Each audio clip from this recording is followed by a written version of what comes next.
1 2 3 start. आजच्या कार्यक्रमाचे अध्यक्ष सिद्धू बॉस, आजच्या कार्यक्रमाचे उपाध्यक्ष शंकुभैया व आज संभाजी महाराजांच्या जयंतीनिमित्तानं मी संभाजी महाराजांच्या जीवनचरित्रावर 2 शब्द सांगतो, तर ते तुम्ही शांत चित्ताने ऐकून घ्या. माझी नम्रतेची विनंती. संभाजी व कवी इंद्रायणी भीमानीच्या कडेला उभारले होते. मुघलांनी त्यांना घेरले. पाहते तर काय मुघल मुकरत खान म्हणाला पकडायला या बादशाच्या समोर तलवारी काढल्या. कुणीतरी एक पाऊल उचलायचं. संभाजी महाराजांची नीती नजर गेल्या 4 पावले मागे सरकायचा. कुणाचा धाडस होणं संभाजी महाराजांना धरायचा. शेवट मुघलांकडे टाकले आणि मराठ्याचा छत्रपती मोगलांच्या हाती लागला. दुर्दैव मराठ्याचं. किल्ल्याच्या कडेनं संभाजी महाराजांना नेलं जात होतं, पण किल्ल्याच्या वारकऱ्याला दारकऱ्याला माहित नव्हतं आपला राजा कैद झालाय.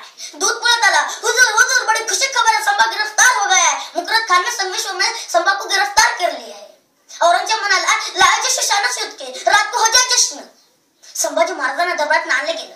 औरंगजेब म्हणाला संभा कार काय खजाना कार के लूट. औरंगजेब म्हणाले संभाजी महाराज म्हणाले औरंगजेब तू गिळलंस महाराष्ट्र. तुझ्यासारखे होणार नाहीत बेईमान. मरू इथं अखेरपर्यंत लढत राहू. महाराष्ट्राच्या मातीतल्या कणाकणाला मी खजाना मानतो. आमच्याच मातीत येऊन आमच्याच गद्दारी करणाऱ्या त्याच्या मातीत जाऊन त्याची वाट लावल्याशिवाय आमच्या मातीत परतत नाहीत.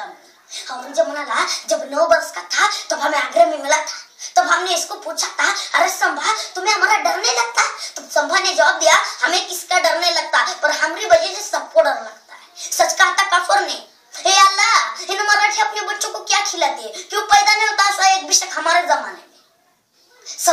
संभाजी राजा म्हणाले औरंगजेब तुझ्या पोटी कसे जन्म संभाजी. स्वतःच्या बापाला विष घालून मारणार तू. स्वतःच्या भावाचा आमकतल करणारा तू. तुझ्या पोटी कसे जन्म संभाजी. संभाजी जन्मेल शिवछत्रपतीच्या कुशीत आणि महाराष्ट्राच्या मुशीत आणि सह्याद्रीच्या कड्यावर आणि तुझ्या नरड्यावर. बस.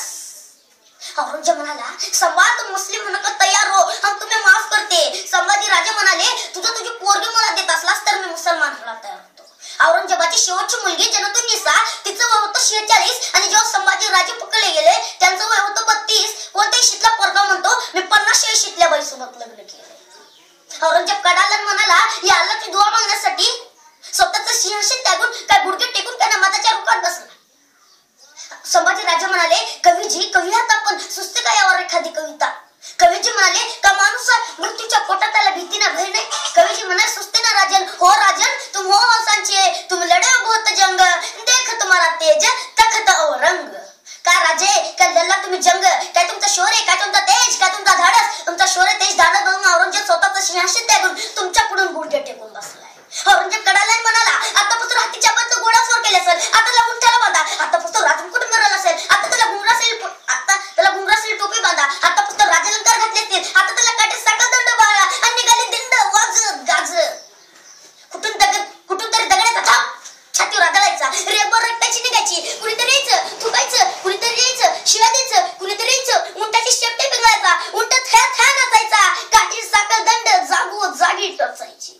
9 वर्ष औरंगजेबाच्या दिमाखात गोंधळ घातलेल्या संभाजीला बघण्यासाठी कोण कुणाच्या घरावर, कोण कुणाच्या छतावर, कोण कुणाच्या झाडावर बसले होते. कसा दिसतो संभाजी, कसा आहे संभाजी. कुणीतरी यायचं तलवारीच्या टोकानं संभाजी महाराजांच्या अंगावर रेग ओढायचं. रेगभर रक्ताची निघायची. इतके रक्त आले होते संभाजी शेंदूर फसल्या हनुमानासारखे दिसत होते. बस. संभाजी महाराजांना दरबारात आणलं गेलं. मुकरत खान म्हणाला संभा झुकाना मना सामने. कवि जी म्हणाले झुकेंगे नहीं झुकाएंगे. सरदेशी खामोश. इसकी जबान मत बोलती, इसकी जबान कर दो. इसकी आंखों में बहुत तेज, इसकी आंखें नहीं कर दो. ले चले चामान नजर सामने. संभाजी महाराजांना दरबारात नेले गेले. लालबुद्ध आपल्या सगळ्यांना दिसल्या. बकबका दूर जाऊ लागला. त्याला जवळ त्या गेल्या त्या चुकणाल्या बाहेर निस्त्या खापड्यावरल्या रक्ताचे गोळे पडू लागले. त्या डोळ्यात घेतले होते आई भुनीचे दर्शन. त्या डोळ्यात केले होते आपल्या मावळ्याला इशारे. पुन्हा संभाजी महाराजांची जीभ छाटायची होती. चौघजण आले. भरतानावर दाब दिला तरी उघडे ना. एकाने मस्तकावर प्राण केला तरी उघडे ना. अरे उघडे कसा सिंहाचा जबडा आहे. सिंहाच्या जबड्यात घालून आत मुजी ती दाखी जात मर्द मराठीची. एकाने युक्ती सुचली. संभाजी महाराजांचं नाक दाबून धरायचं. संभाजी महाराजांचं नाक दाबून धरलं. ससासाठी जीव कमाला. आगला टाकला साप. त्या जीवनामध्ये ते जगदंब असे हुंकारे. त्या जीवन घेतले होते हर हर महादेवची गर्जना. त्या जीवन मला ते औसा मासाहेब सईबाई आणि ती जी पली होती समोर वळ करत. तिला सुद्धा संभाजी महाराजांपासून कोईच नव्हतं. औरंगजेबाची शेवटची शिक्षा संभाजी महाराजांचं मस्तक कलम करायचं